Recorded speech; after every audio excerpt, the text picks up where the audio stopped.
គ្នាវិលត្រឡប់ជួបគ្នាសារជាថ្មីជាមួយនឹងរឿងថ្មីផងដែរបាទថ្ងៃនេះមានរឿងមួយបាទគឺរឿងវីរនារីហងភ្លើងអញ្ចឹងវាចេញដល់ភាគ4ហើយរឿងនេះផងដែរបាទចេញថ្ងៃសៅរ៍ថ្ងៃអាទិត្យអញ្ចឹងចង់បញ្ជាក់អ្នកគ្នាខ្លាច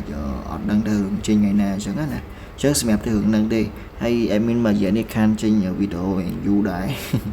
ហើយរឿងមានច្រើនមែនទែនបងប្អូនបាទនៅក្នុង website Jaicon Premier.com អញ្ចឹងបងប្អូនខ្លះប្រហែលជាបានដឹងហើយបងប្អូនខ្លះទៀតប្រហែលជាបានស្គាល់ទេអញ្ចឹងកុំភ្លេចជួយ share វីដេអូនេះម្នាក់មួយផងហើយ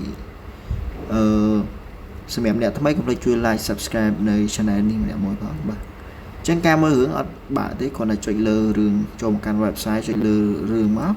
បាទហើយចុច play ទៅដែរហើយណាហើយសម្រាប់បងប្អូនដែល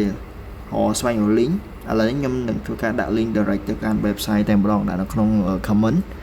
អញ្ចឹងបងអាចចុចមកឃើញហ្នឹងណាហើយសម្រាប់បងដែលចង់ចូល group Telegram បងគ្រាន់តែចុចលើរឿងនឹងមកដូចគ្នាហើយយើងអត់វាយយើងគ្រាន់តែអូសវាបន្តិចមកបាទអូសទៅក្រោមមកឃើញlink ចូល Telegram ណាបងប្អូនចេះសម្រាប់បងបាទសូមមើលវីដេអូនេះឲ្យចប់ផងណានេះចុចកន្លែង join Telegram ហ្នឹងមកបាទ join channel មកគឺវា direct ទៅណាអញ្ចឹងអត់បាក់ទៀតទេហើយបើសិនជាមានចម្ងល់ឬតាក់ទងមួយការមើលរឿងអត់កើតអាច comment នៅខាងក្រោមវីដេអូនេះបានណាបាទជួបគ្នាវីដេអូក្រោយទៀត